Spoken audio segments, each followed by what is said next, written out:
అందరికీ నమస్కారం. ప్రధాని నరేంద్ర మోడీ గారు, చంద్రబాబు నాయుడు గారు, పవన్ కళ్యాణ్ గారు సంయుక్తంగా ఈ ఎన్నికల ప్రచార నిమిత్తం అనకాపల్లిలో పెద్ద ఎత్తున రేపు 6వ తేదీన బహిరంగ సభలో ప్రసంగించడానికి విచ్చేస్తా ఉన్నారు.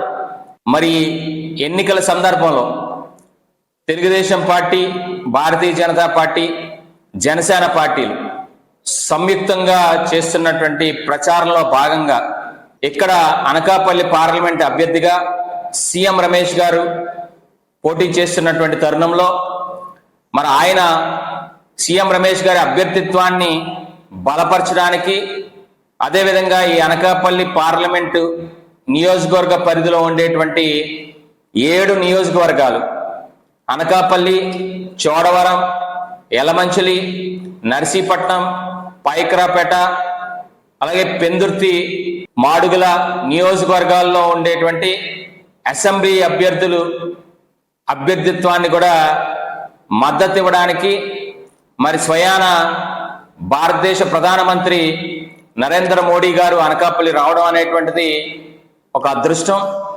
మరి ఈ క్రమంలో అనేక సంవత్సరాల తర్వాత మళ్ళీ అనకాపల్లిలో ప్రధానమంత్రి పర్యటన మన ప్రజలను ఉద్దేశించి పాల్గొనడం అనేటువంటిది ఆనందదాయకం, మనందరికీ గర్వకారణం. కావున ఈ సభని విజయవంతం చేయాలి, పెద్ద ఎత్తున విజయవంతం చేయాల్సినటువంటి అవసరం ఉంది. ఎందుకంటే రేపు కేంద్ర ప్రభుత్వం నుంచి రాష్ట్ర ప్రభుత్వానికి సంపూర్ణ సహకారాలు అందించేటువంటి బాధ్యతలు తీసుకున్నటువంటి నరేంద్ర మోడీ గారిని కూడా మన ప్రాంత వాసులందరూ కూడా పెద్ద ఎత్తున ఆయన్ని అభిమానించి ఆయన సభని మనం విజయవంతం చేసి మనందరి తాలూకా సమిష్టి ఇవాళ మద్దతుని మనం బహిరంగంగా ఈ సభ ద్వారా తెలియపరచాల్సినటువంటి అవసరం ఉంది.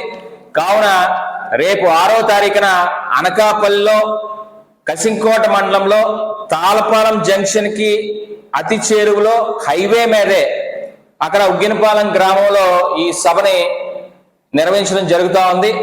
ఈ సభకి పెద్ద ఎత్తున ప్రజలందరూ కూడా రావాల్సింది. అందుకనే ఆ రావాల్సిన కారణంగా ఈ హైవే మీద ఉండేటువంటి ట్రాఫిక్ ని కూడా యలమంచిల దగ్గర నుంచి హైవే అంటే హెవీ వెహికల్స్ ట్రాఫిక్ అంతని కూడా దారి మళ్లించడం జరుగుతుంది. అట్లాగే అనకాపల్లి నుంచి కూడా దారి మళ్లించడం జరుగుతుంది. కేవలం అనకాపల్లి నుంచి ఈ యలమంచిలి మధ్యలో తాళపాలెం జంక్షన్ మధ్యలో కేవలం ప్రధానమంత్రి గారి సభకి విచ్చేసే వాహనాలు మాత్రమే అనుమతింపబడతాయి. అదేవిధంగా విచ్చేసినటువంటి ప్రజలందరికీ కూడా బహిరంగ సభ ప్రాంగణంలోనే పార్కింగ్ ఏర్పాట్లు చేయడం జరిగింది. అతి చేరువలోనే సుమారు 6-7 చోట్ల 10 ఎకరాలు దరిదాపుల్లో ఉండేటువంటి పార్కింగ్ స్థలాలను ఇప్పటికే చదును చేసి వాళ్ళందరికీ కన్వీనియంట్ గా సౌకర్యవంతంగా ఉండేటట్టుగా అతి చేరువలోనే పార్కింగ్ ఏర్పాటు చేయడం జరిగింది. అయితే ప్రధానమంత్రి గారు సభ కారణంగా సమయ భావన పాలన అనేటువంటిది స్పష్టంగా పాటిస్తారు. కాబట్టి మనం మిగతా సభల్లాగా ఇది లేట్ అవ్వడం అనేటువంటిది ఎట్టి పరిస్థితుల్లో ఉండదు.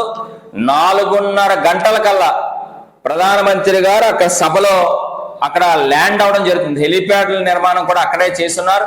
హెలిప్యాడ్లు కూడా సభా ప్రాంగణంలోనే ప్రధానమంత్రి గారు 3 హెలికాప్టర్ల ద్వారా అక్కడికి వచ్చి ల్యాండ్ అవడం జరుగుతుంది.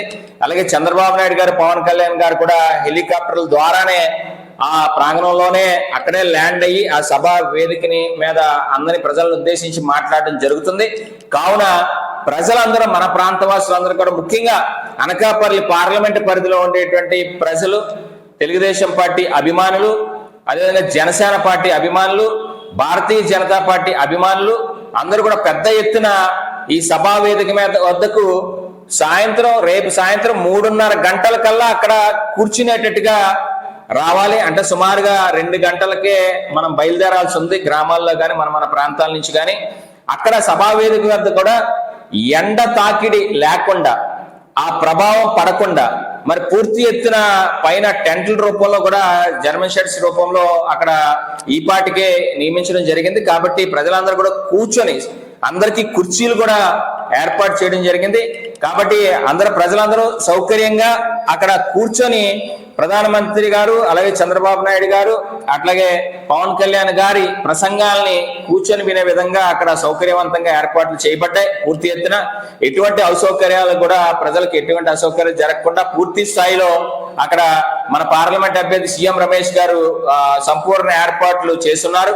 కాబట్టి మరొకసారి ప్రజలందరినీ నేను కోరేది పూర్తి స్థాయిలో ఈ సభని జయప్రదం చేయవలసిందిగా మన ప్రాంతవాసులందరినీ కూడా హృదయపూర్వకంగా కోరుతా ఉన్నాను.